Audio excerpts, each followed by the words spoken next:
This is Kid Shriner, the voice of the Green Arrow. This is George Newbern, the voice of Superman. You are listening to the DCAU Review, hosted by Cal and Liam. Streaming at DCAUreview.com and on your favorite podcast app. The original Justice League has become a memory. I am resigning from the Justice League. What's going to happen to the League now? We rebuild. From the ashes of that great conflict, a new team has arisen. A much, much bigger team. Each of you brings something different to the table. Old friends, new heroes.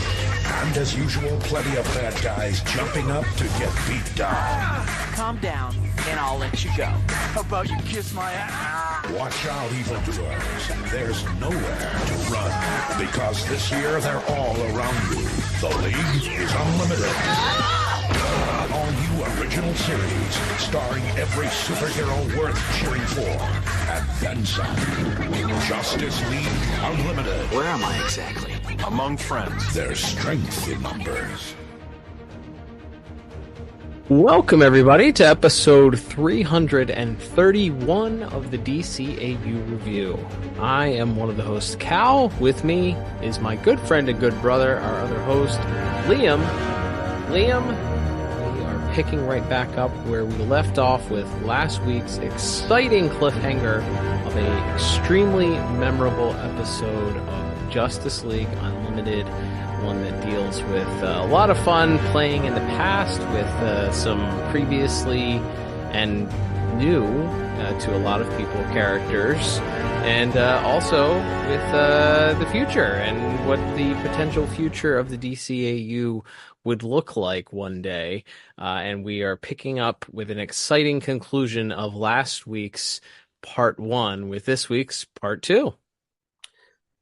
That is right, Cal. We are picking up where we left off when last we left our heroes previously on Justice League Unlimited, one might say. Mm-hmm. Our heroes had their Old West romp and were suddenly transported to the future, as you said.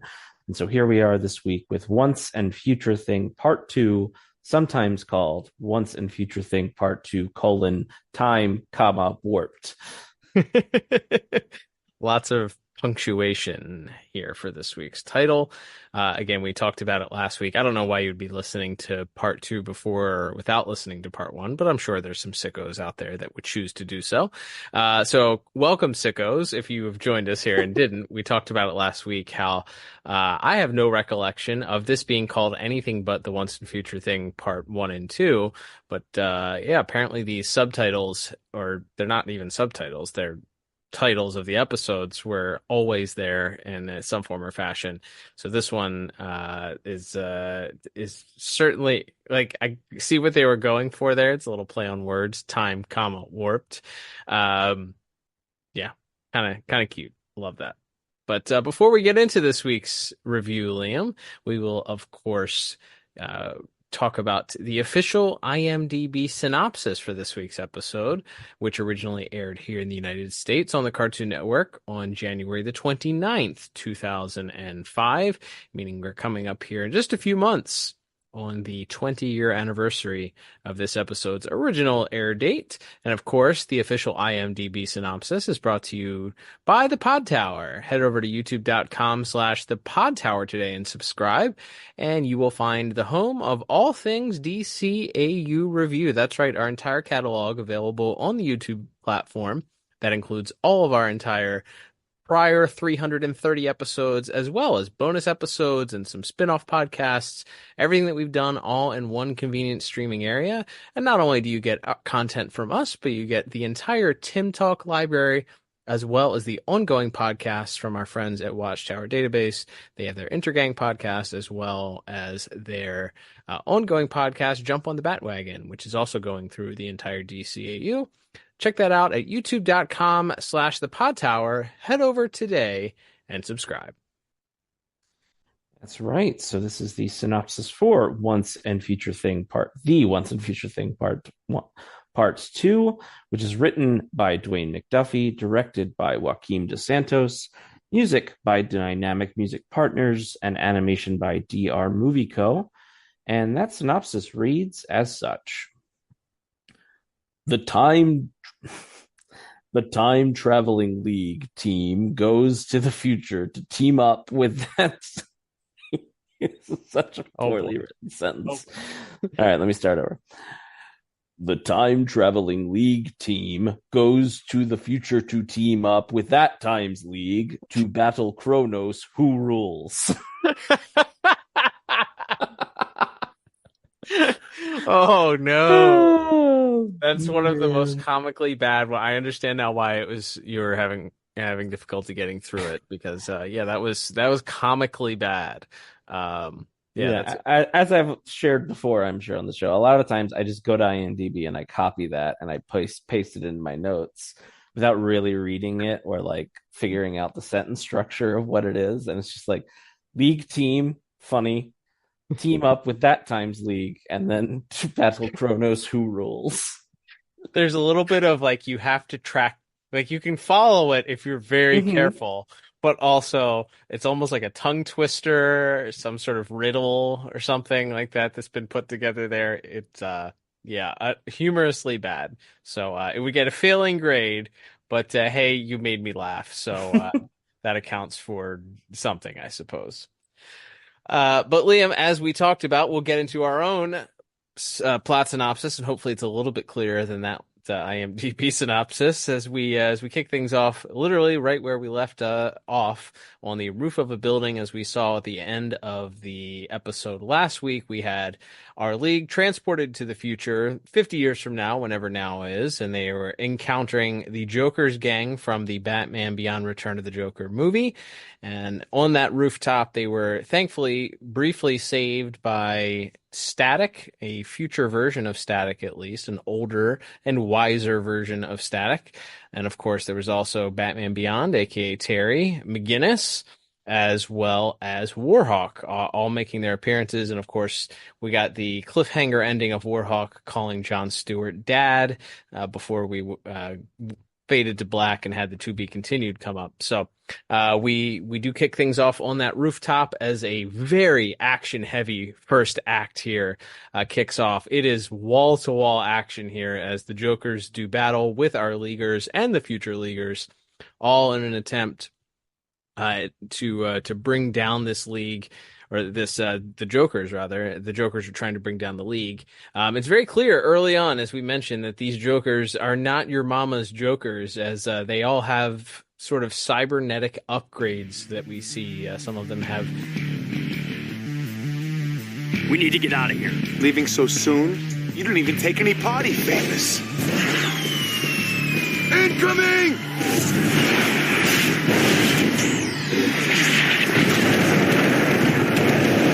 That's not gonna hold.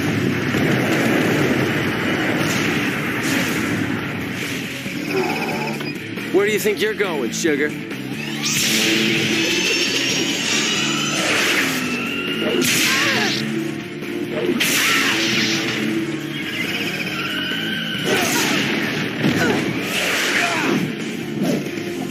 Look, Dee Dee, another Green Lantern. He's much cuter than the last one we killed, don't you think, Dee Dee?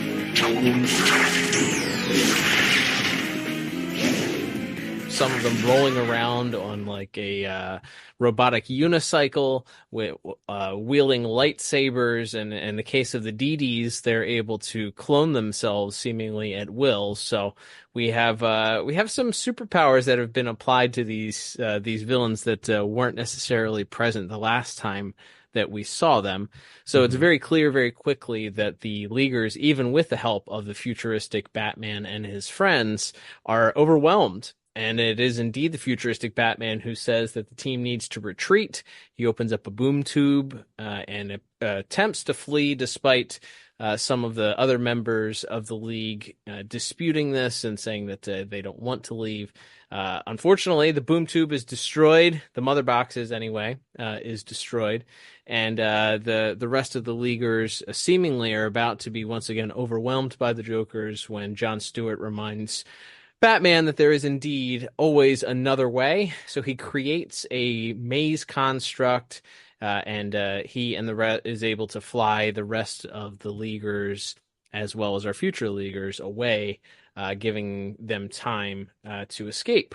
And instead of returning to a watchtower, as they suggest, we flash to what appears to be abandoned Hamilton Hill High School, which is our home base for our heroes at this point. Certainly run down. It's a computer, and inside is none other than the well-aged Bruce Wayne. So we have old Bruce Wayne, we have modern-day Bruce Wayne as Batman, and then we have Batman, Terry McGinnis. It's the three Batmen. And the Batcave? This is all we have left now. Deal with it.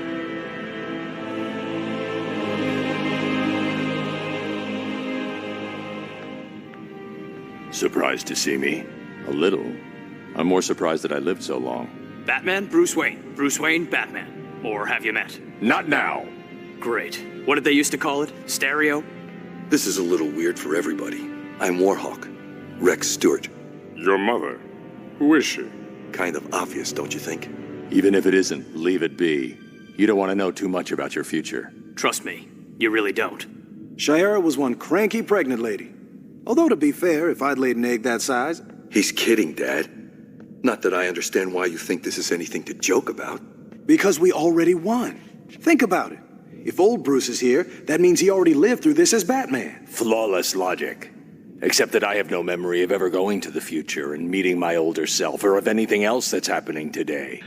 So Rex introduces himself. Jon Stewart immediately starts asking who Rex's mom is, and he says, well, it's pretty obvious, wouldn't you say, based on his winged suit? That's right. It's Kite Man. Wait, no. I don't think that I haven't pulled that one out in a while. Yeah, well, I mean, it's possible, I guess. It's 2024. It's possible. It is quite possible. Who knows? Unlikely, but not impossible. Who knows what type of medical advancements and wonders have occurred 50 years from now, whatever now is. But yes, it is. They don't come out right out and say it, although Static is quick to interject, talking about how Shayera was a very cranky pregnant lady, and the size of the egg that she popped out before he's cut off by the Batmen, who say that's about enough of that they need not learn too much about their future at the risk of destroying time. And that's where we learn about a little bit about this league, this world's league.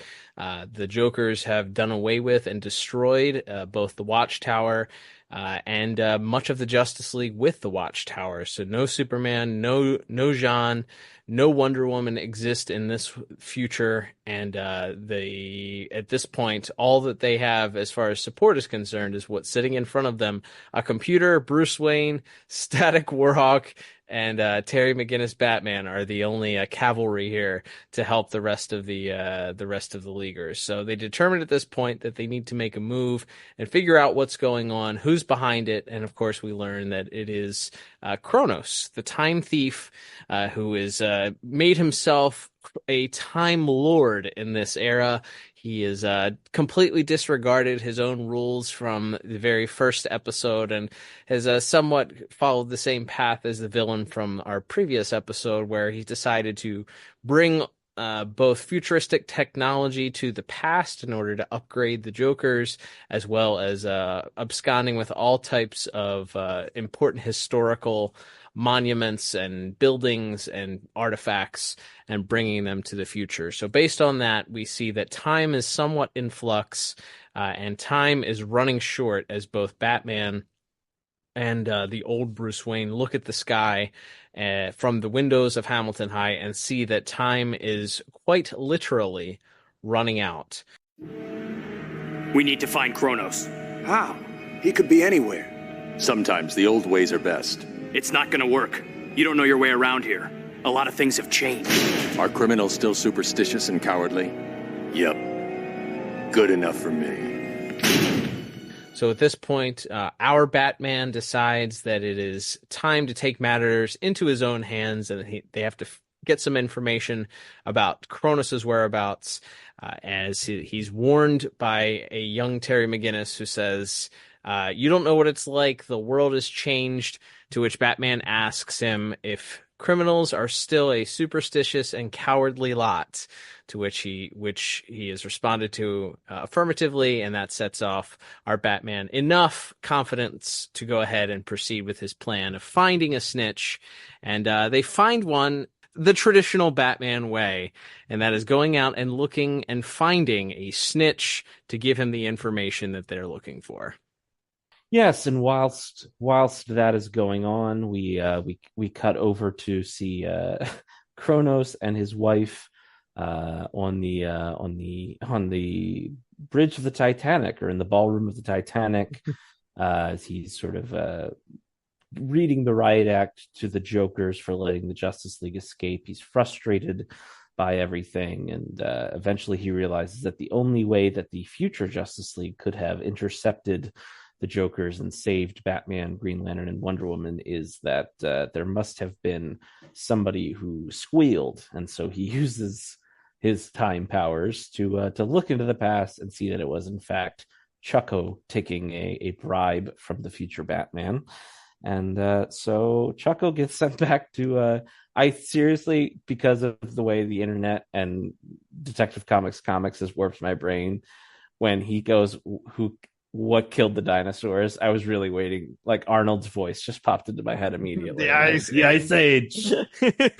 But no, he sends him through a portal back to the days of the dinosaurs, and Chucko, still with his futuristic augmentations, thinks that he might be okay. He might be able to make a killing for himself in this faraway past. But we see the exact point in history that he actually dropped him at, which is right before a giant meteor comes down right on Chucko's head.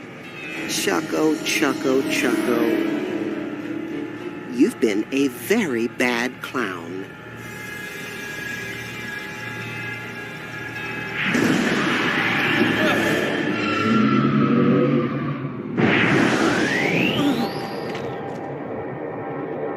Enjoy your stay. You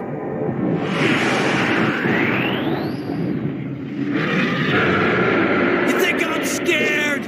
I'll be running this stump in a few years.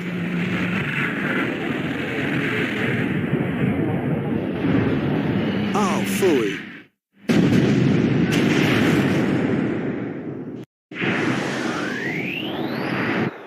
Do you know what kills the dinosaurs?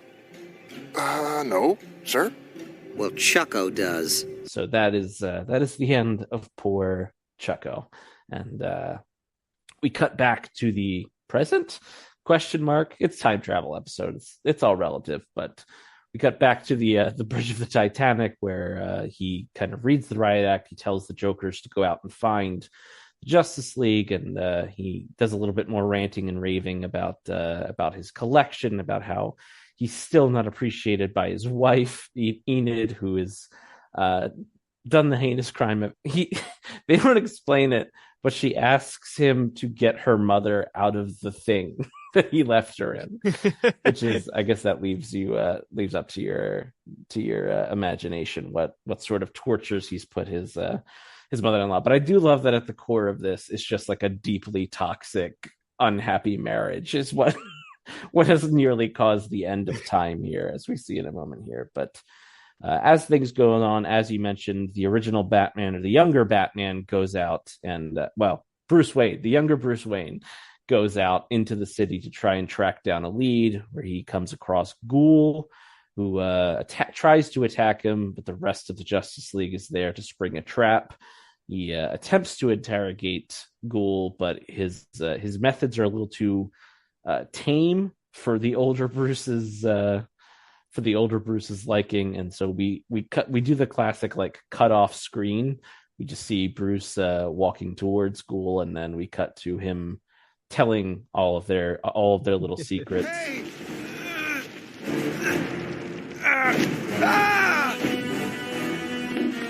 Where's Chronos? My arm's getting tired. I can't believe I was ever that green.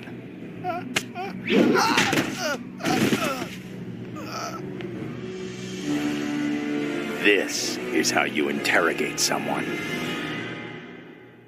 And we've got 9,453 active Jokers organized into about 200 smaller groups. I don't know where Chronos is. He contacts us. He spends every night in a different one of those old buildings. There's no way of knowing ahead of time where he's gonna be. And that's everything I know. Everything. I wet my bed until I was 14. Losing my patience. I can't control my friend here much longer. You better give us something we can use. His wife! I know where his wife is. Wow.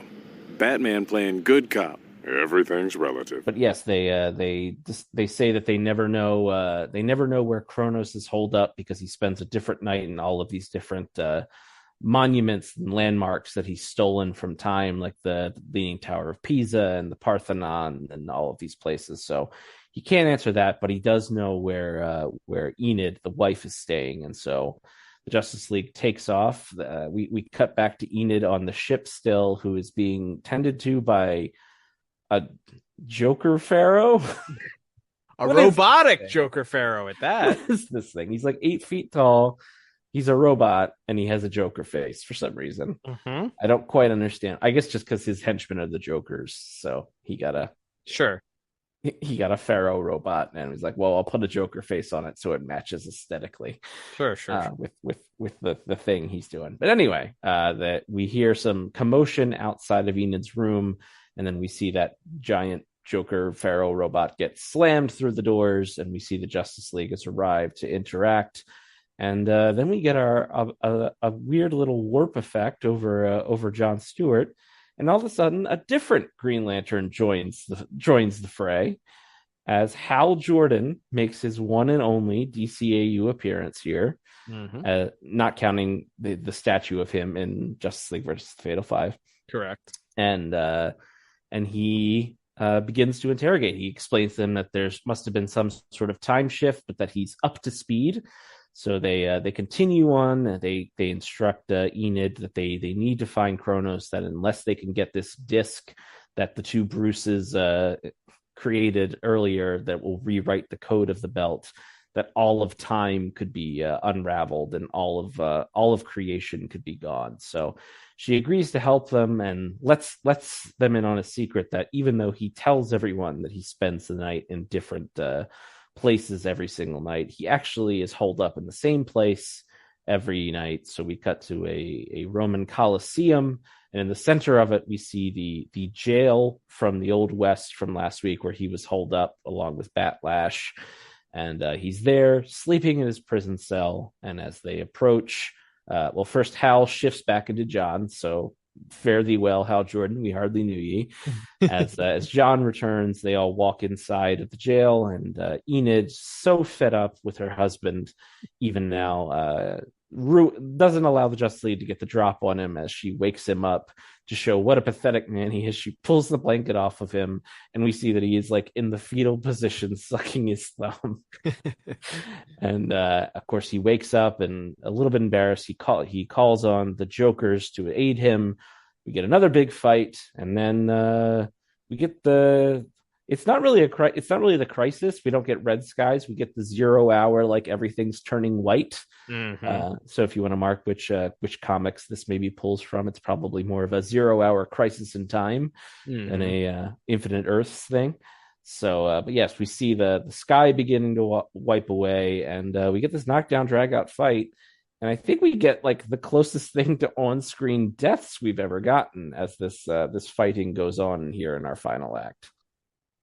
Yeah, deaths galore, although it's not very explicit or gory. But it does appear that our first hero to go would be Static, who gets sucked into some sort of time vortex and is just sort of gone.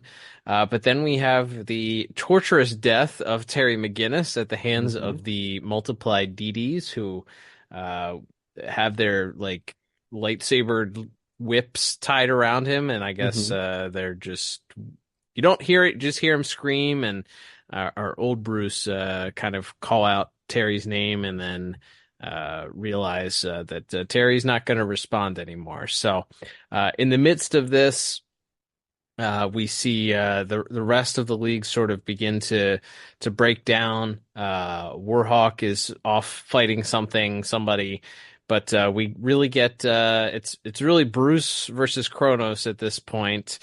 Chronos jumps into another time portal, screaming at Enid that she'll love him next time as a parting gift.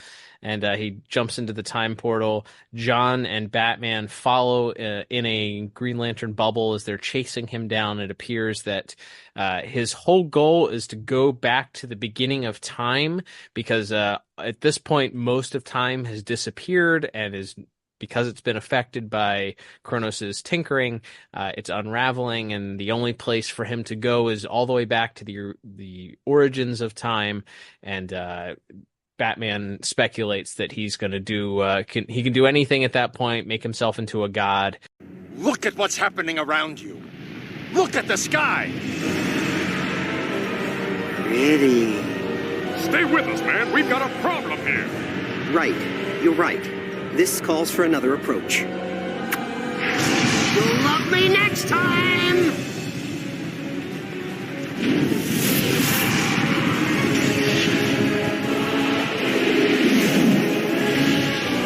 Where's he going? There's nothing left. Yes, there is. The beginning of time. He can reset everything. Make himself into a god. Only if he gets there first.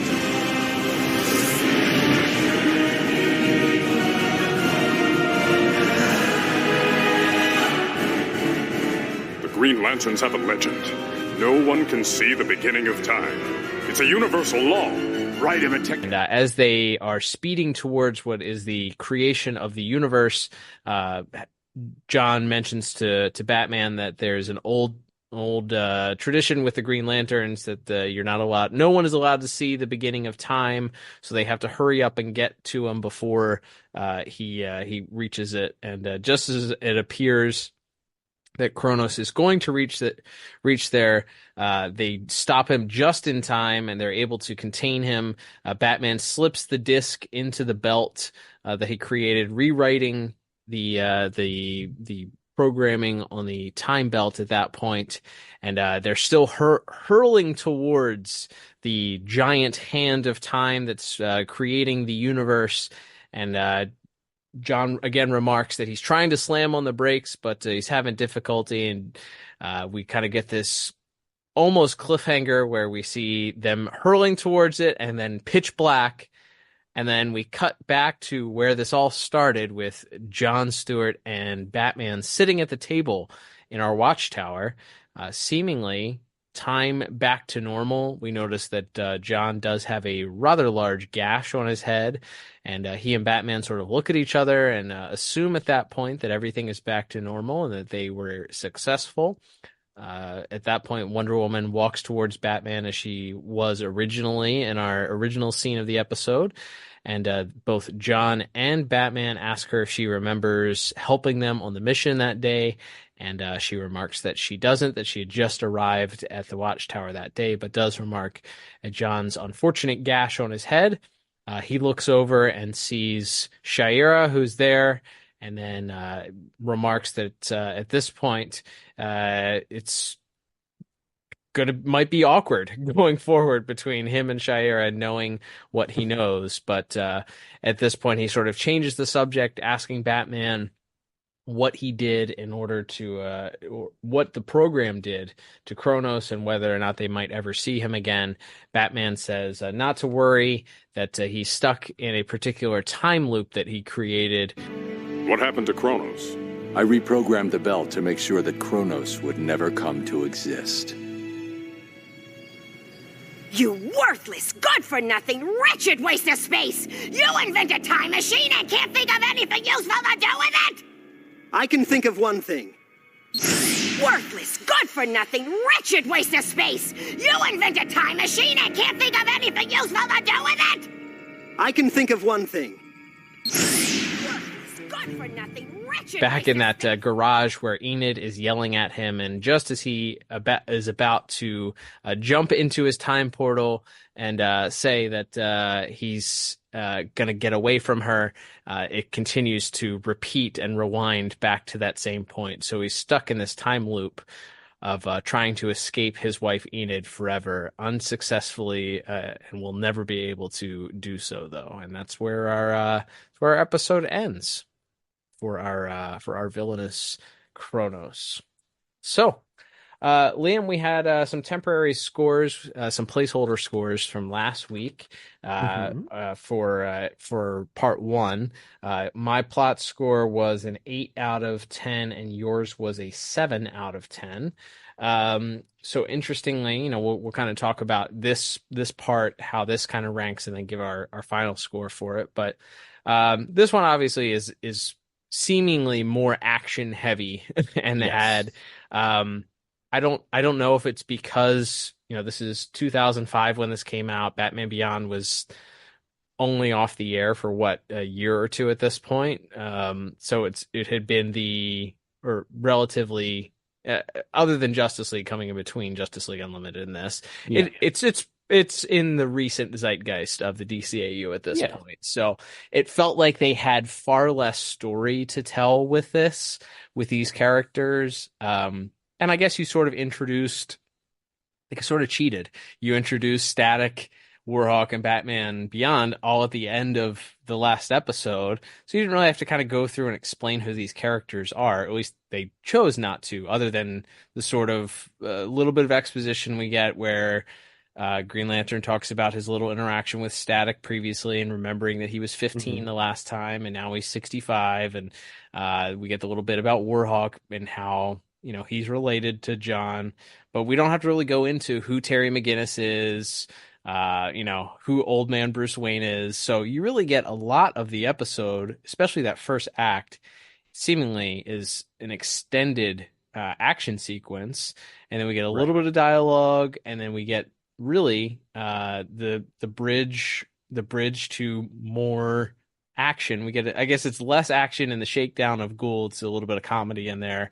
But then ultimately our final action scene is pretty bombastic and pretty extended as well. So it's a lot of action. It's an action sandwich. You get 2 big action beats with a little bit of downtime in between here. But it's much more, I would say, heavy on action. And I don't think that that's a bad thing, because I think it feels like it balances, putting both parts together, it kind of balances things out, at least in my opinion. Yeah. I think it's just so action packed. There's so little room. Like it feels like we should get more out of like the Justice League of the future interacting with the Justice League of today. And I know they kind of justify that across the 2 parts by pointing out how like dangerous it is, and they even reiterate that now with Rex and John being like, well, even if it's not, don't press it, don't pull on these threads, because you could undo everything.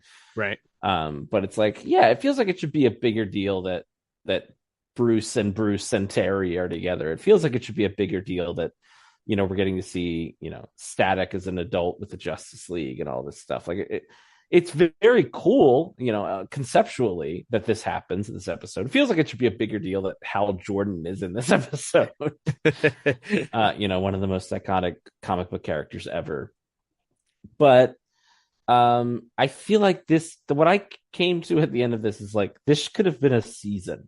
Our friends over at Watchtower Database just did an episode about like some of the concepts of what a 4th season of JLU would have been. I'm like, this could have been a lot more. There could have been a lot more going on here, and there could have been a lot more room for like character beats, which we don't really get in part 2, because it is so action focused. Now the action's a lot of fun, and we'll talk about that in visuals and animation. But I guess, I was like, other than the initial like giddiness of seeing these characters again, of seeing Static and Batman and Warhawk, which, as you mentioned, we already saw at the end of last week, so it's not like a shock that they're in this episode. And old Bruce and young Bruce meeting up, which is awesome. Like, there's a lot of cool things. There's a lot of cool like fanboy things in this episode.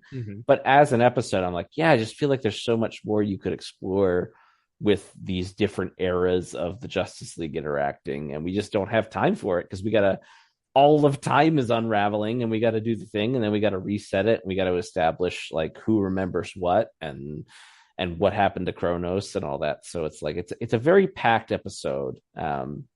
Would you think, obviously the natural comparisons for this episode based on the subject matter is the Savage Time. Mhm. That episode benefited and is from having 3 parts. Yes. You were able to put all these different storylines and threads and make them really impactful and tell a really involved story by making that this, essentially it premiered as a movie and then broken down into 3 parts. So Mhm.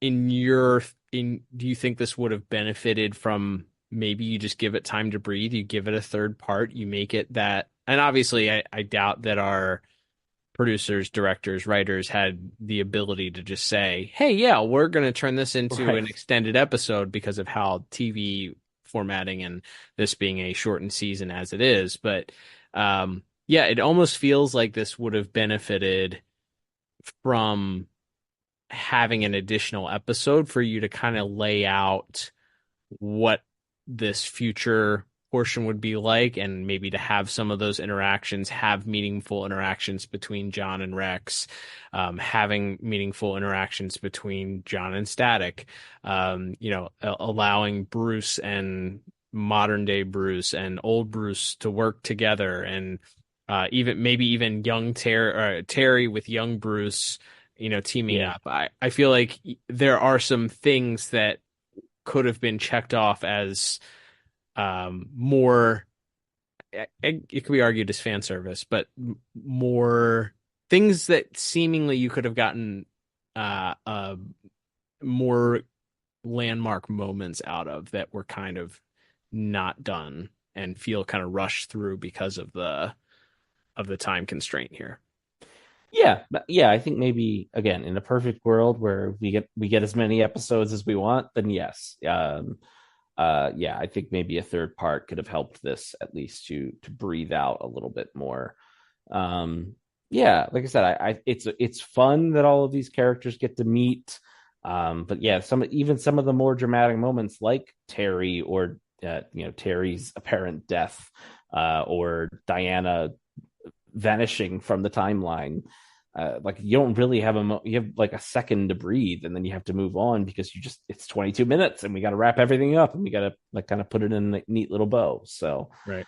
Like I said, it's not like I came out of this like not liking these 2 episodes, but I just feel like, wow, they really had to move things along at a clip here because there's just no time. Like you gotta, ironically, and because again, the so much of it is action focused in the second part, there's even less time for little character beats like I would have liked to have seen as well. So between the 2 parts, like I said, I think I had a 7 last week. I didn't like this part as much from a story perspective, so I ended up settling on a 6 out of 10 for my final plot score. Nice. Yeah. I stuck with my score of 8 out of 10. I think looking at the episode as a whole, and it's hard because we watched, we did the opposite of what we traditionally did with these episodes, where we didn't watch them back to back. Right. We've been doing that more recently, where we've been splitting them up between a couple weeks, but we didn't watch these back to back together. So if you're watching them back to back together, I feel like it may, for me, it would have felt more cohesive, or like maybe I wouldn't have noticed or been as critical for what we were just talking about. So I kind of gave it that. I honestly love the action beats, and I feel like that was something that was a little. I mean, you have the big fight that happens at the end with the Leaguers versus all the robots and the robot dinosaurs and all of that stuff, and Tobias Manning and all of those in the first episode. But it really is more story driven, so it feels like these action beats were, if you're putting the 2 episodes together, it's act 4 and act 6 or whatever. I feel like I would have a little bit more forgiveness for that, putting the episodes together. So the action sequences are really great. We'll talk about them in visuals here in a second. yeah, I think there are some things that maybe do feel a little bit rushed, and that probably could have served a little bit more downtime and time to breathe, and some of these interactions that we unfortunately didn't really get a chance to see, or interactions that we would hope to we would draw up as cool moments that we didn't actually get to see. But I still think there's enough cool things in the episode, neat little bits. You talked about it. I love that, honestly, the whole root of the episode and the reason that it happens is this sniveling little man-child is, mad that his wife doesn't respect him. And this is ultimately the cause, could ultimately have been the cause of the destruction of the entire universe, is because this guy just wants respect from his wife, and isn't getting it. So very, very funny bit. I do like the little bit at the end also, that Batman and John are the only two that know. Like, it would be the exploration of their friendship and their interactions, which kind of continues through Justice League Unlimited, is kind of cool, through the subsequent seasons of, Batman sort of knowing that John has this in the back of his mind about, getting back with Shira at some point and potentially having this kid, but knowing that he's currently dating Vixen and exploring this relationship, and that's played upon. So I like that this thread is kind of set up here with him kind of now being conflicted from here on out for the next 2 seasons about ultimately what that relationship is going to look like going forward. So, and I like that he and Batman are the only two that really know and understand what happened the entire time. It's kind of cool. It's a very comic booky thing, I feel like. Yeah, absolutely. Yeah, that is a it's a great example of like the sort of soap opera melodrama put through that superhero lens of like, he believes that he is destined to be with a woman that he is not currently dating, but the reason he believes that is because he went to the future and met their son, who is a hybrid, who dresses like her and has green and black eyes like both of them. And, so it's such a wacky sci-fi comic book way to come to that fruition. But yeah, it's great. It's great melodrama that, we see unfolding in later episodes of the series. So that is fun there. Yeah. The bit about like this all coming down to David Chronos being just lame, just being kind of lame and hating his wife and her hating him, and it's just being like this miserable toxic marriage that nearly causes the end of the universe is kind of a funny little bit to mix in there as well. That the whatever the line about like a loser with a kingdom is still a loser, that's a really good fantastic line. So credit to Mr. McDuffie for penning that one. But yeah, so there's definitely fun to be had here. I just, like I said, I come back to I wish we got to sit with the implications of them meeting their future selves and their future children in some cases, that before we moved on to anything else. So yeah, well, that being said, still pretty fun. Yeah, it's this is one of those where we're gonna look back on it, I feel like, and the fun quotient may not match up with final scores, because this is an all-timer episode. It's really fun. Oh, sure. It includes a lot of elements that are fun. And honestly, I think if you ask both of us, what give me a top 5 favorite Justice League Unlimited episode, this is in the conversation, I'm sure, because of the elements that are included in it. But it may end up just being one of those where the score doesn't just quite match up with the enjoyment level, I guess, based on what our final scores are. But we will see, Liam, as we continue on here with our next category, which of course is going to be animation and visuals. And as you mentioned at the top, we had the fabulous DR Movie Co. Responsible for this week's animation, and of course directed by Joaquim Dos Santos as our director. Correct me if I'm wrong, but Mr. Dos Santos is like the action guy. So it feels like they gave Dan Reba the first part, really story driven. Not that Dan can't do action, but like they were like, all right, we have these two gigantic bombastic fights in part 2. We're going to put Mr. Dos Santos in front of those, or in charge of those, because his choreography of those big battle scenes is somewhat legendary in the series. So really, really impressive first opening act here. As we said, you have our 3 leaguers, so Wonder Woman, Batman, Green Lantern, teaming up with our 3 future leaguers, Batman, Static, and Warhawk, all doing battle against this group of Jokers who also happen to have these cybernetic arm replacements.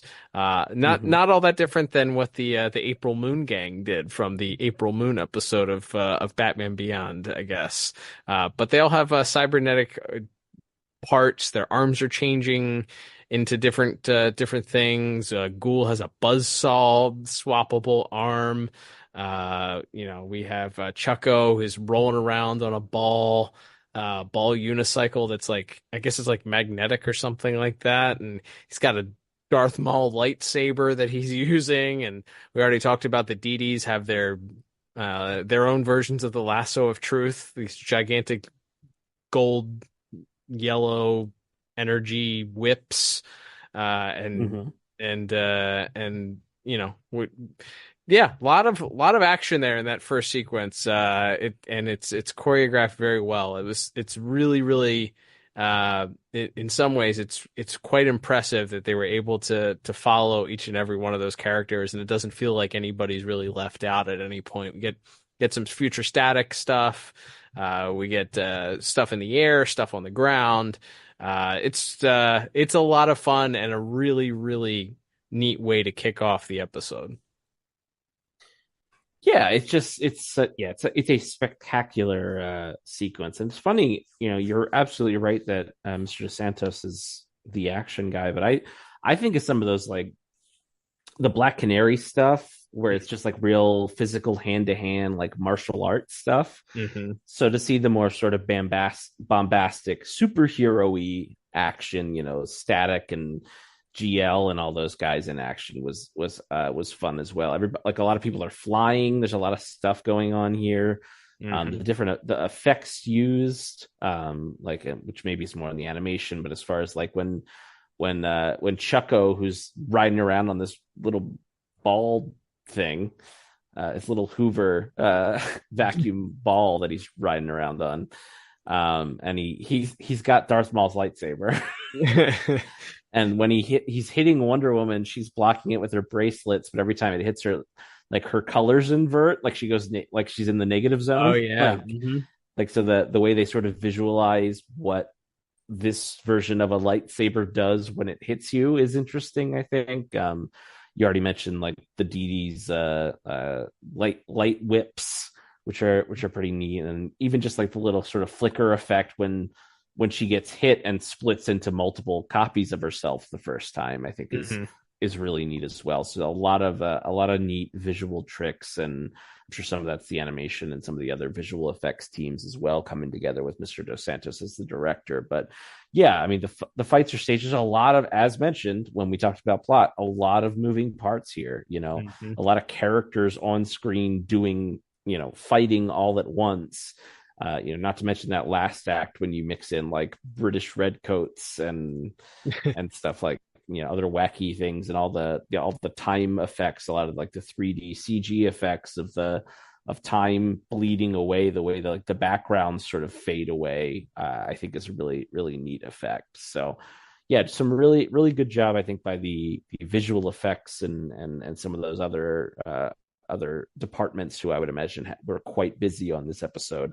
it's not just a CG javelin this week. There's a lot of work for the CG, for the people working on the CG in this episode as well. So melding all of that with the 2D animation is quite impressive for DR Movie Co. and for Joaquin as well. But yeah, just some minor stuff. Love this static costume. Unbelievable.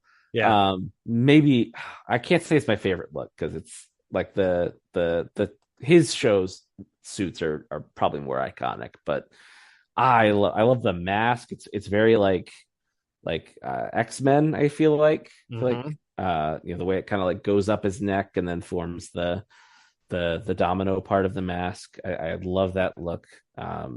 Really cool. And I just like seeing it's really cool because all of the other static DCAU crossovers were on his show, so it was also kind of nice to just see him come over to someone else's show.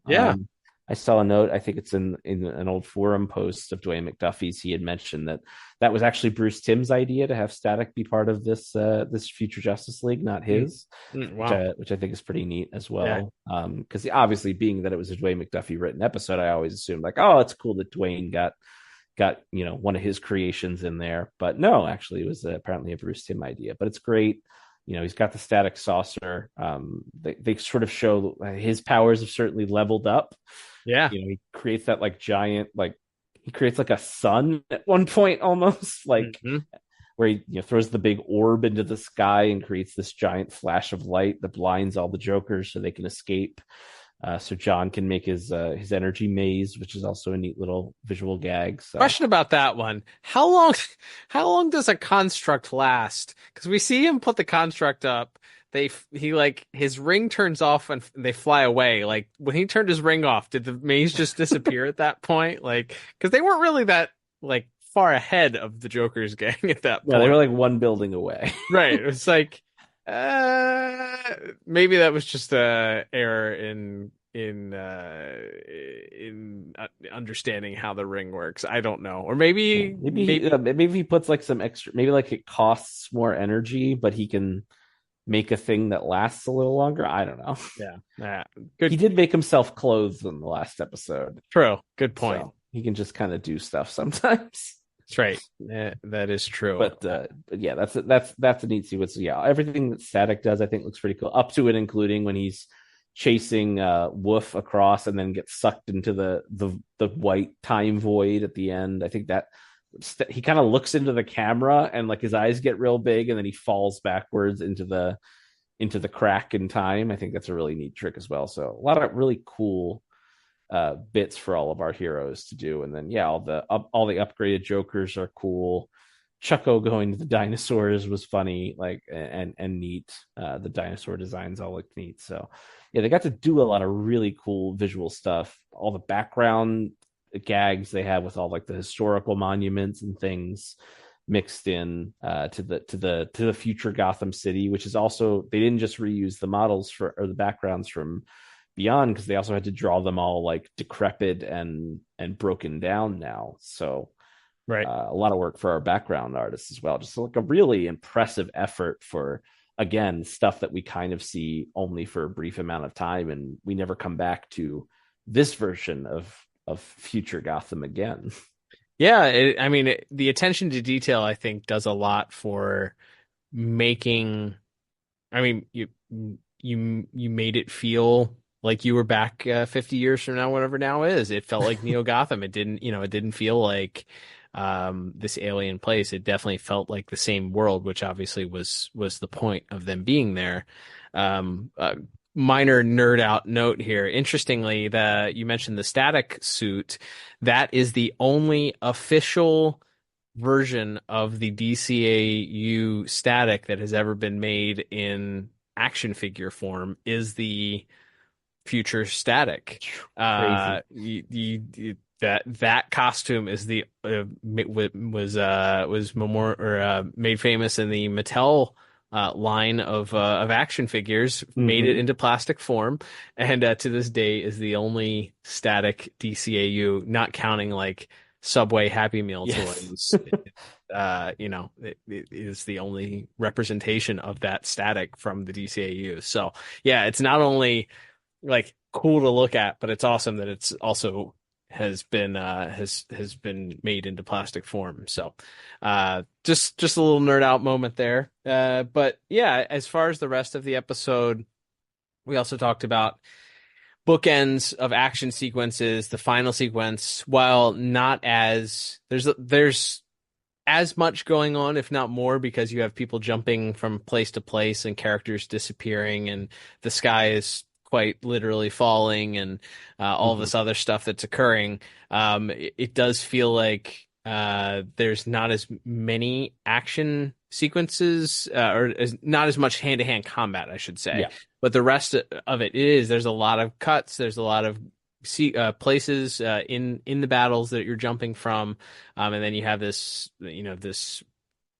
interesting sequence to end the fight where they're barreling towards the beginning of time down this, as you mentioned, the CGI portal. And the CGI, I mean, there's no planes or cars or anything that appear in this episode that are CGI that I noticed. So it didn't stand out in a negative. It felt like they used the CGI in a way that blended in really well with everything, with both the portals, I think maybe the boom tube from the mother box may have also been somewhat CGI, but that's only briefly used.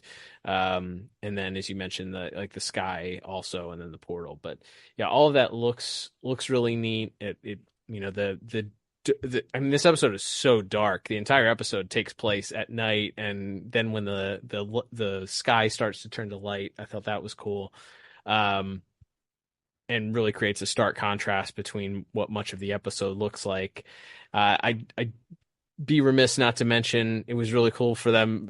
For whatever reason, Chronos decided he wanted to be on the Titanic. That's pretty awesome. The Roman Colosseum is also used. I think there's a couple of other neat little monuments or things that he's stolen.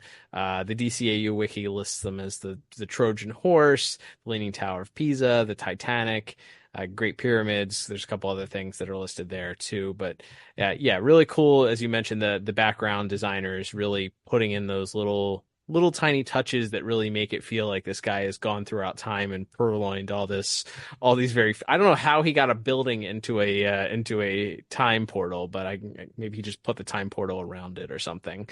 But one of the sequences, we talked about all the action, but one of the sequences that I really loved, that's very quick, it's very subtle, but the interrogation scene that Batman does of Ghoul, where he grabs Ghoul, hangs him over by over the ledge by the ankle, and then you kind of cut to Ghoul's face, and then his hat falls off, and you follow his hat all the way to the ground to show you the height of the building and how far he is from the top of the roof. I thought that sequence, it's so quick, but it's so effective in showing like the terror that Ghoul is experiencing in that moment, because the drop that he's facing if Batman does let go of his ankle would be terrifying to anybody in that moment. So that little bit where you follow the hat all the way to the ground, I thought just what a neat little touch and brief sequence there, that you didn't have to do that. You could have just had his hat fall, and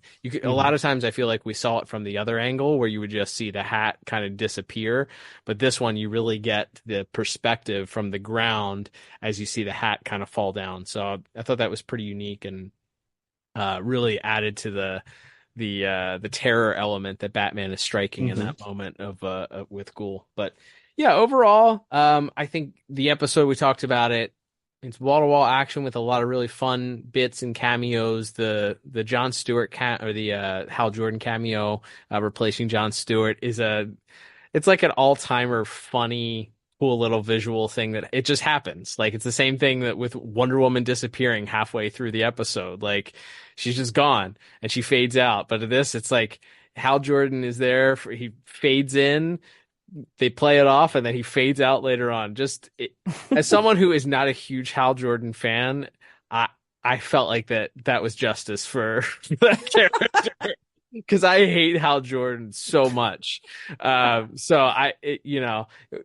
to be fair to you and to a lot of people in our generation, Hal Jordan was a villain when we were kids. Correct. He was Parallax. So a lot of the restoration of Hal's quote unquote good name came when we were, teenagers or older. So, Right. so yeah, Kyle Rayner was our guy, and then John came behind him and, became our second guy because of this show that we're talking about right now. Right. So yeah, Hal has always been a distant number 3 as far as Earth GLs. Hey, he might be 4th now because I like Jessica a lot too. So there you go. He might even be further back than 3rd at this point for me. But anyway, Justice for Guy Gardner, please. That's right. He's going to get in the live action movie. So there we go. Pretty But anyway, as far as visuals are concerned, last week my visuals were a 7 out of 10, and yours were an 8 out of 10. Mine actually bumped up. I went with an 8 out of 10 for mine. I thought that those action sequences really carried the visuals for this week, and they're just choreographed so well, especially that opening bit, and understanding and how difficult it is to track that many characters and keep them all on screen and interesting and in the action and not feel like they're, just off in the corner someplace is really difficult. So I appreciated that, and everything. The characters look a lot more on model, I felt, this week than they did last week. They're a lot less angular and for lack of a better term, like Hanna-Barbera-esque. This week I feel like they're more on model for what we're used to. As far as that. So that bumped my score up by another point there. So my final score would be 8 out of 10. What about you? Nice. Yeah, I kept it where it was last week. I kept it also at an 8 out of 10. So even though we didn't agree last week, we ended up with the same score at the end of the day. I think a really strong effort, especially when you look across the 2 parts.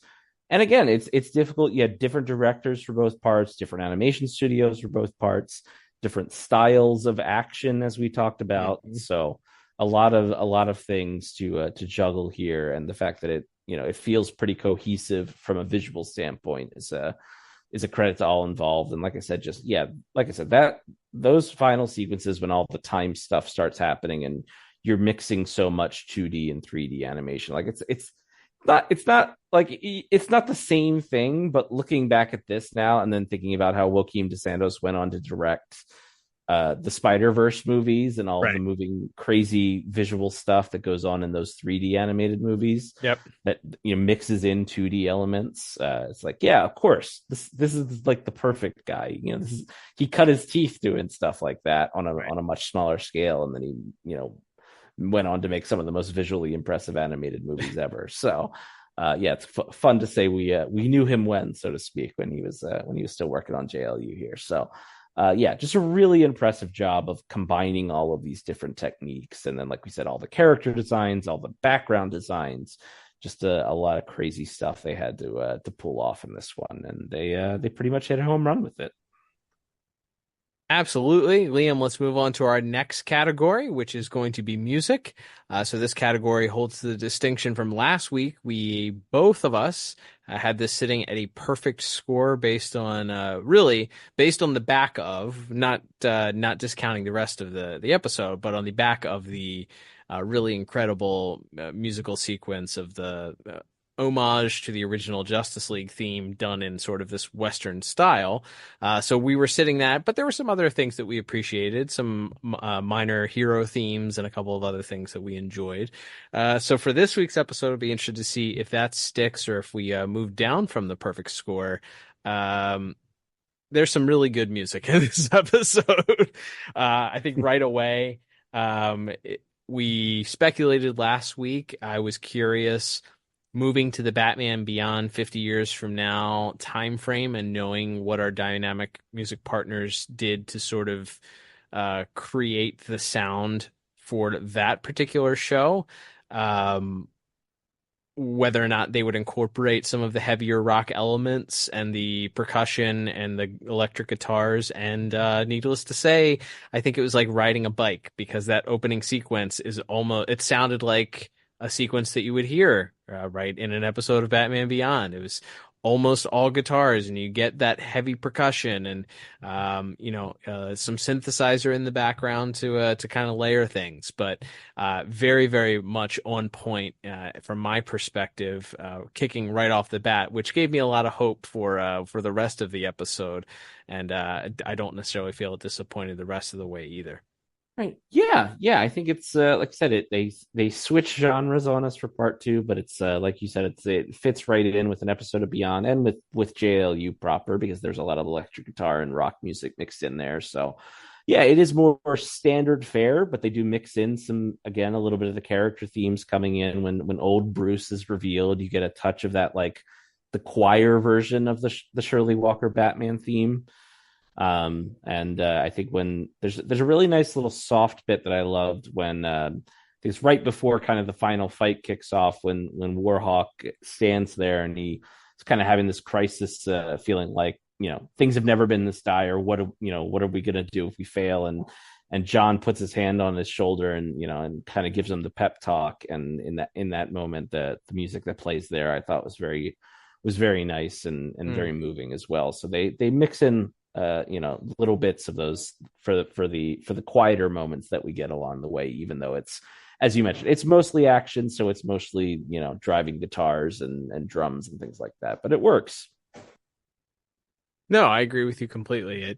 It's there's a lot of that plays throughout the episode. Also, I'm intentionally sort of filibustering here to get to my favorite portion here, but the final sequence, obviously the as Batman and GL are chasing down Chronos through the time portal towards the hand.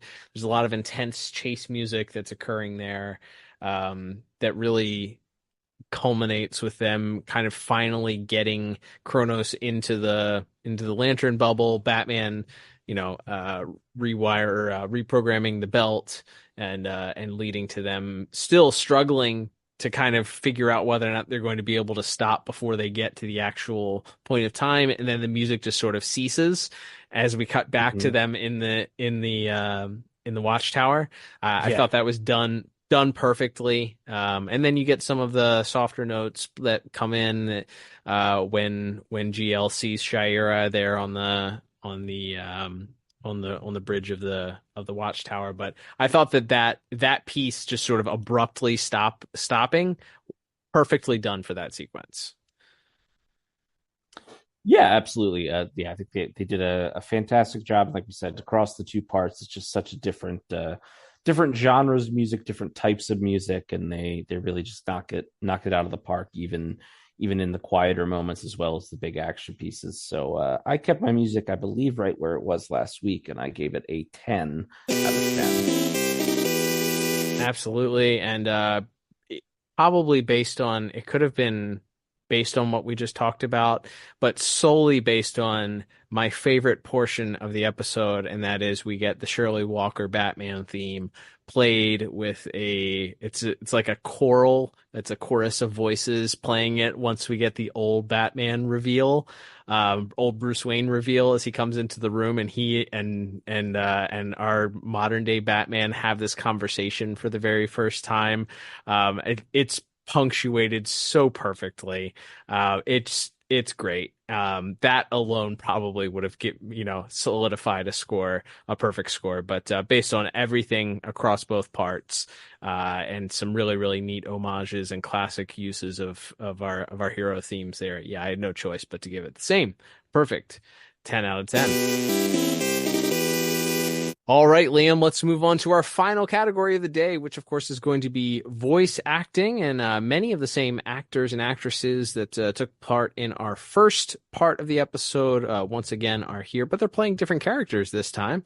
But we actually do get some of our voice casts that originally played these characters brought back for this episode. So excited to talk about some of these newer voice cast members for this part two, as well as our voice cast members from last week in new roles this week.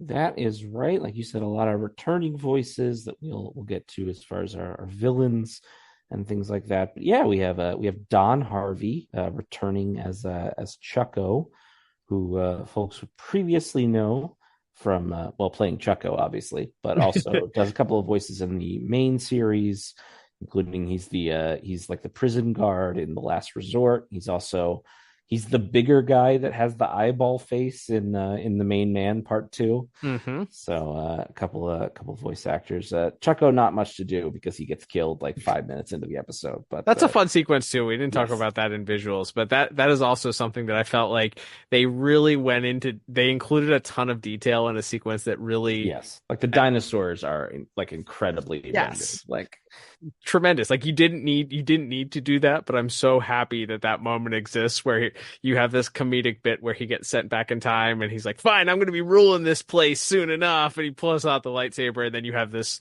Wile E. Coyote moment of the rock falling on him. Literally, like him looking up and seeing the shadow. In this case, of course, it's a giant meteor headed towards the planet that he's on. So that's right, and he's got the clown mask, so he doesn't have any kind of expression in his face. Right. So credit to Mr. Harvey, because his delivery of, I believe it's "Oh Phooey," when he sees the asteroid heading to his face. Maybe "Phooey" being a stand-in for another word that starts with "f." Yes. But yeah, great comedic timing on that from Mr. Harvey there.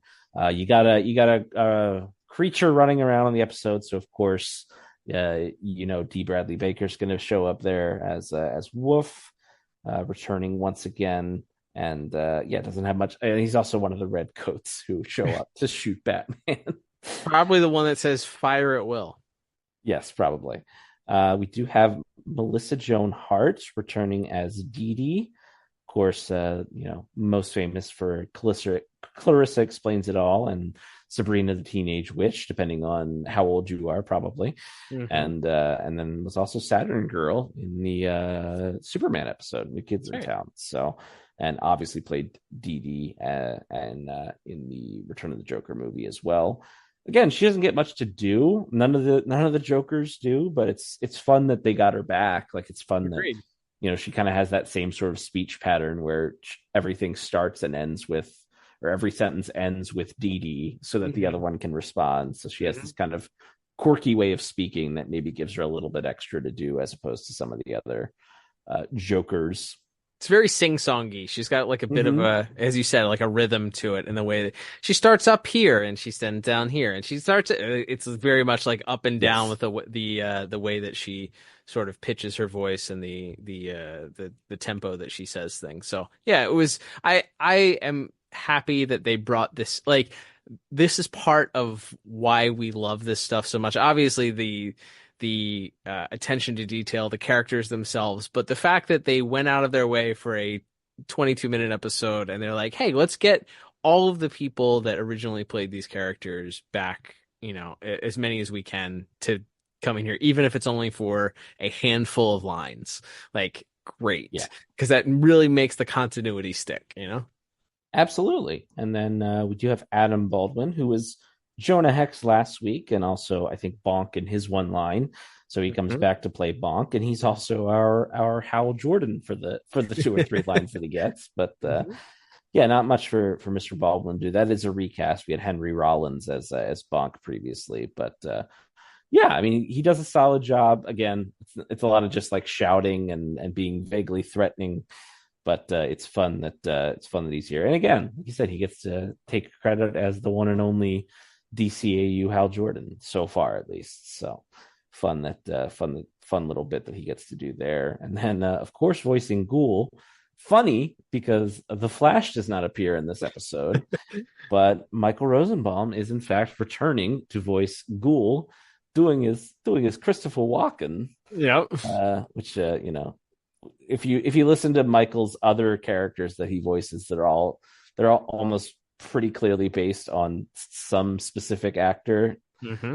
So yeah, we have his Christopher Walken here as Ghoul. One of the highlights of the episode.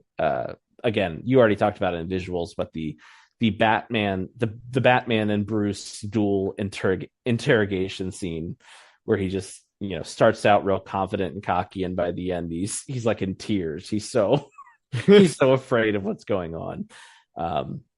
He's unsurprisingly another actor that somehow we have to invent new ways to say he's really good every week because of how often we talk about him. But great job by Mr. Rosenbaum as Ghoul. Yeah, agreed. Yeah, it's not a ton, but that sequence where he's crying on the top of the building, as you mentioned, is probably the most memorable bit. And the fact that he goes from before that, we see that he's starting to crack a little bit as our modern day Batman is threatening him, but then once whatever our grizzled Batman says to him off screen, he really has this whine and fear and crying a bit to him. So yeah, really, really unsurprisingly, really good stuff from one of our top DCAU voice actors. Absolutely, and then we'll get to the rest of our heroes in a moment here. But yeah, we have our main villains of the piece to talk about. Well, our villain and his wife. I feel like we have to talk about them together because so much of the joy of the episode comes from their interactions. But yes, once again, we have Mindy Sterling returning as Enid, the frustrated and nagging wife, and we have Peter McNichol as Chronos once again. Mr. McNichol, he's just gotten more manic and more overtly threatening as he's sort of embraced this Time Lord persona. And again, it is good because one, he is very maniacal and sort of over the top mustache twirly, but as it's pointed out by Miss Sterling playing his wife, it's very clear the whole time that it's an act. Like he's doing this because this is how a supervillain's supposed to act. Right. And so he's just super put on about, he's just everything, even his villain threats, his maniacal laugh, like everything feels so put on, even though, he is actually doing all of this stuff, but at the heart of it, he's doing it because he wants his wife to respect him. Right. And she just never will. So it's a really kind of, even though it's kind of, again, very over the top, very Saturday morning, it works because the idea is like, this is what a nerd losers thinks a cool villain sounds like. And that's like a fun layer to it. No, it is funny. I love, there's like one or two bits where he comes completely unhinged when he's yelling at the Jokerz, when Batman points out that the sky is turning completely white, and he just looks up and goes, "Ooh, pretty." Like, this man is certifiably insane at this bit. But right before he jumps, I mean, we talked about it briefly, but when he says, "You'll love me next time," before jumping into the time portal is really good. Yeah, they're both really good together, and I love that she's mostly docile, kind of like a little bit. They switch roles briefly, but then once she kind of gets her groove back, she just lets him have it and realizes that the only thing that's really bringing him any sort of power really doesn't provide any real confidence to him, and it's all an act when she stumbles upon him sleeping in his cot with sucking his thumb.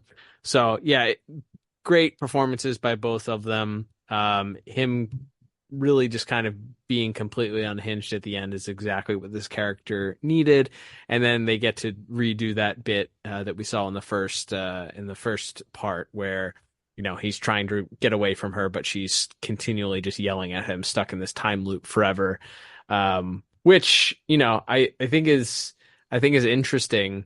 I think I read in the DCAU wiki that Dwayne McDuffie said that they kind of wrote that as a way for Batman's no-kill rule. Like, without killing Chronos, there would be no way to stop him from doing this, seemingly, if he had this time thing, unless he's stuck in this time loop. So they wrote that so that Batman could kind of circumvent that. So it is a very funny little bit there that he ends up getting stuck in this loop forever, being yelled at by his wife. So really, really funny stuff.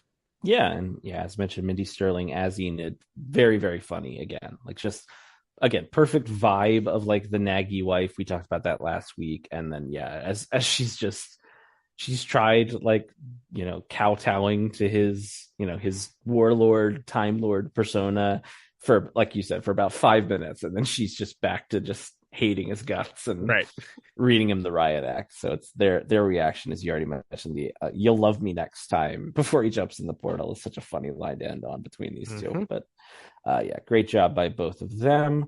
And then we have our heroes to talk about. We do have Peter Onorati once again this week, returning as the voice of Warhawk. Of course, did play him previously in The Call parts 1 and 2. and also was the voice of Buona Beast, perhaps more importantly. But he gets the most of the future leaguers to do, as far as like any sort of like character beat, and him getting to interact with his father. There's some kind of, as mentioned, some expository dialogue about how at some point when Chronos started this takeover, they destroyed the watchtower and a lot of people died that day. And so there's the idea that he's maybe seeing his dad again, who he just recently lost, is interesting. So he probably gets more to do in this episode than he did across 2 parts of the Beyond episode, ironically, as Warhawk. He gets a little bit more 3-dimensional than just being like hey, I'm a tough guy, I don't like you, Batman, that he was in the call from as memory serves. Yep. No, he's fine. Not a ton. As you sort of opined, maybe wishing we had more time to have the two of them interact. They do get a brief interaction there that is, somewhat interesting, but not a ton that I would say that you could be openly critical about. I think he does a fine job in what was asked of him. Absolutely, and then we just need to get to Batman. Not that one. Batman of the Future, Will Friedle returning as the voice of Terry McGinnis, of course. Doesn't, again, not a lot to do because there's so many moving parts and characters, but it's just cool that he's here. Of course, if you're going to go to the future, if you're going to go to the Batman Beyond time, then you have to have Batman there. So, like I said, I wish he got to interact more with young Bruce Batman. But he does get probably the most, maybe one of the most memed or remembered lines from the whole series here, which is the Batman, Bruce Wayne, Batman, or have you met?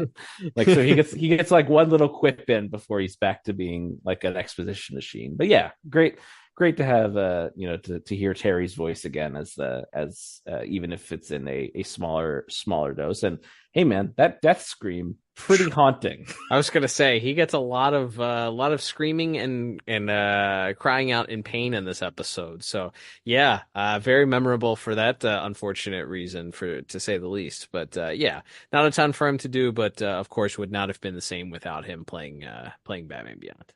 That's right, and then we'll go to Susan Eisenberg as Wonder Woman. Only in the first third of the episode, because Wonder Woman fades from existence, but then of course, as mentioned, does pop up at the end when the timeline's restored and they restore back to what they were talking about before, and they're in the Watchtower commissary again. Not much for her to do, unfortunately, like we said, because she gets written out of the episode halfway through. But we establish, this is interesting maybe for the tie-in comics, we establish she does not remember anything even from the Old West portion of the adventure. So something that the tie-in comics forgot when they did an issue where she went back to the Old West, but that's fine. I forgive you, Adam Beechin. It's fine. Maybe they told her about it afterwards. I don't know. Maybe. But anyway, I not much to say for Miss Eisenberg in this episode in particular. But then we move on to our other two main leaguers who both have a dual role in a very unique way. We have Phil LaMarr, of course, voicing both John Stewart, the Green Lantern, and the older Static Shock, which is very unique because we've never heard. I think the other Future Static episode had already aired, but I think he only says one line in that. So this is really our first crack at like what older Static is really like.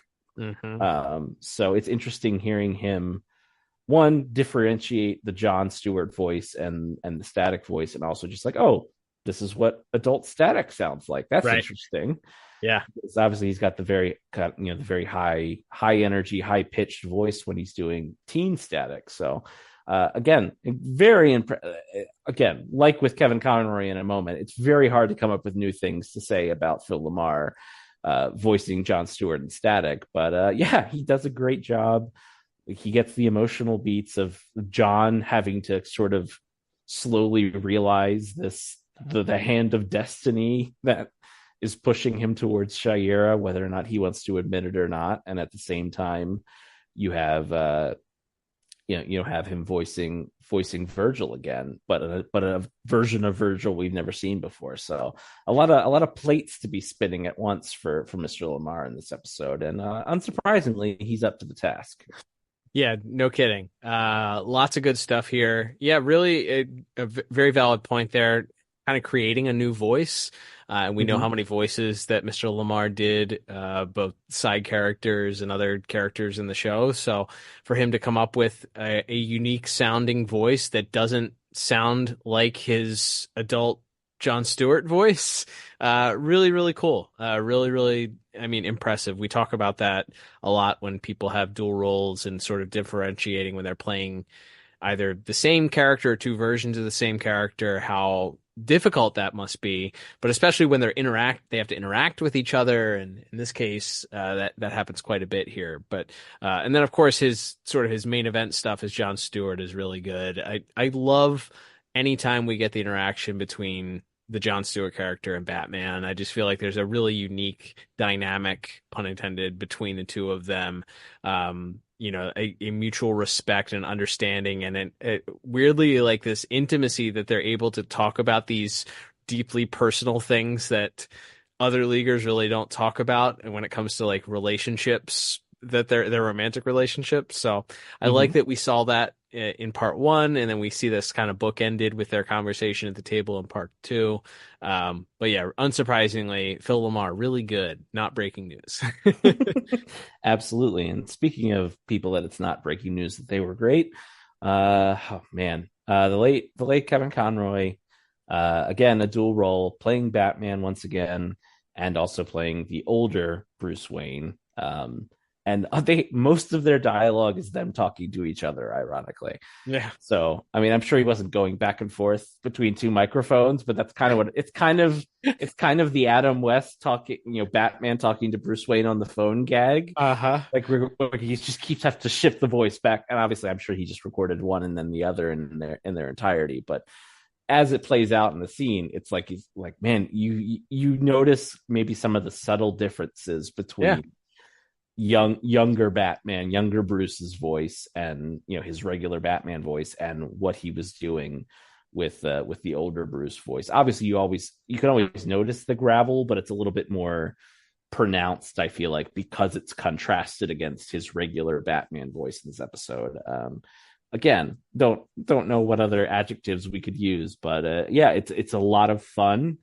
And from an acting perspective of having old Bruce and young Bruce meet up and discuss crimes, and our criminals still superstitious and cowardly, and like a lot of fun little Batman things thrown into their dialogues and their interactions.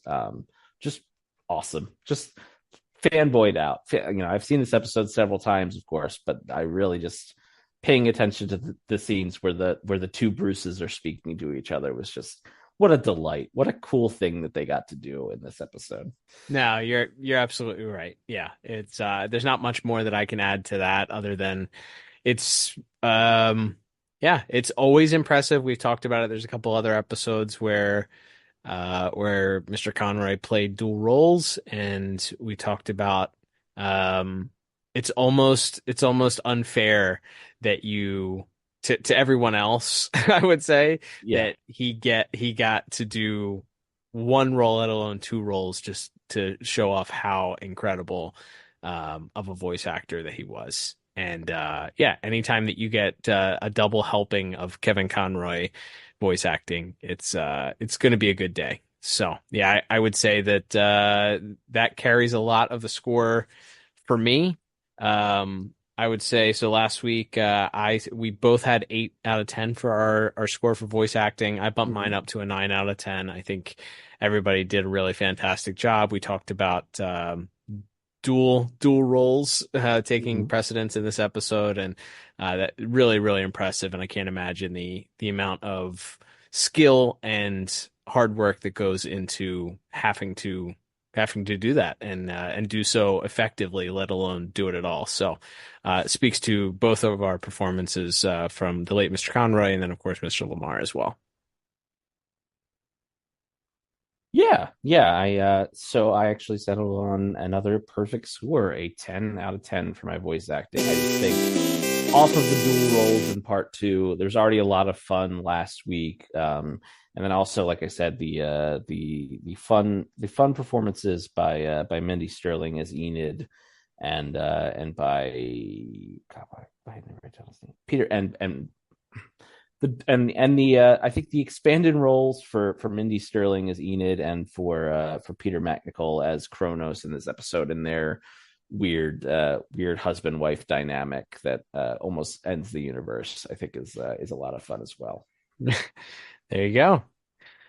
All right, Liam. Well, that will begin to wrap things up here. So let's total up our final scores, and adding everything up here, I end up with, just outside of our top pick section, I end up with a 35 out of 40. What about you? Yeah, and I end up just 1 point lower at a 34 out of 40.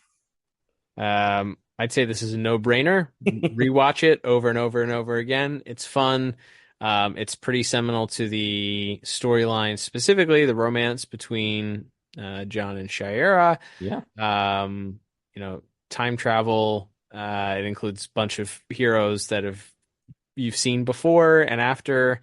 So I would say, yeah, it's pretty important to the overall arching DCAU, as well as Justice League Unlimited also. So I'd say a double thumbs up for me for both parts. Yeah, absolutely. You got to watch this one. The eras colliding with the Beyond Justice League, meeting the Justice League Unlimited, if you will, the JLU, meeting the JL in this one is so much fun. And then, yes, the implications for John and Shayera and all of that are too important. You have to watch them. And like you said, there's so much to fanboy out. It's also tough. I thought about that when how, again, I don't think a 6 out of 10 is being hard on the episode, but when I thought about that, it's like, if I could put myself back in the brain of the first time, and I talked about that a little bit last week, of the reveals, from the Future League showing up at the end of part one, to Hal Jordan flickering in and out, to some of these other, things, the shock deaths, of Static and Terry at various points. It's like, there's so many cool things that they did in this episode that work probably better if you don't know they're coming. So but yeah, still a lot of fun, and still had a little bit of that residual excitement when those characters popped up again. So yeah, you got to watch this one. Can't put it better than that. All right, Liam. Well, that will begin to wrap things up. Thanks for tuning in, everyone, and listening. If you'd like to support the podcast, there's a multitude of different ways to do so. We'll list them here quickly. You can, of course, subscribe to the podcast on your favorite podcast app. Rest in peace, Google. Apple Podcasts, Spotify are the main two that we carried on. You can go ahead and subscribe to us on there. Leave a 5-star review on either of those platforms. And then if you listen on Apple Podcast, leave a little blurb about what you appreciate about the podcast. And if you live within the continental United States and we read your review on air, we will send you a little gift just for leaving a review. So check that out. You can also, of course, check out the show notes. There is a link directly to our to become a supporter of the podcast. We thank our monthly supporters that help us out by contributing their hard-earned dollars to the pod to encourage us to keep putting out episodes. So we appreciate that we are humbled by those that continue to give to us, and we thank our monthly contributors. And you can join them if you'd like by checking out that link in the notes section. You can also click on the link to the store, get yourself a piece of merchandise to support the podcast. You can, of course, if you're listening on Spotify, also engage with our weekly poll if you'd like to, or leave a comment on the pod as well, and we will read those, interact. Speaking of interactions with us, you can also go ahead and follow us on social media at DCAU Review on Twitter/X, and of course Instagram. You can slide into our DMs or tweet at us, or comment on a post, and let us know what you think of this episode. Let us know if you think that this episode would have benefited from a 3-part breakdown as opposed to a 2-part result that we got, let us know by joining the conversation. And of course, Liam, speaking of joining the conversation, we will love to hear people's thoughts on our next review, which comes next week. That's right, Cal. And since this episode touched on some of those themes, and because it is still the 25th anniversary of One Batman Beyond, we thought we'd stick around in the future, sort of, for the next few weeks, for the remainder of November. But before we get back to Batman Batman Beyond proper and review the next couple of episodes in episode order, we decided we'd review one of Batman Beyond's other cameos / crossover episodes. And that means we're heading back to Dakota for 1 week only this time as we review the episode Future Shock, which sees Static not only teaming up with the Batman and Robin of today, but the Batman of the future as well. So can't wait to talk about that. Another Static Batman Beyond crossover and another Future Static. So a lot of gelling themes here, a lot of synergy going on in this month of November on our reviews. There we go. Can't wait to cover that one, Liam. It'll be a ton of fun. So join us next week. But until then, I'm Cal. And I'm Liam. And we'll talk to you on the next episode of the DCAU. Bye-bye.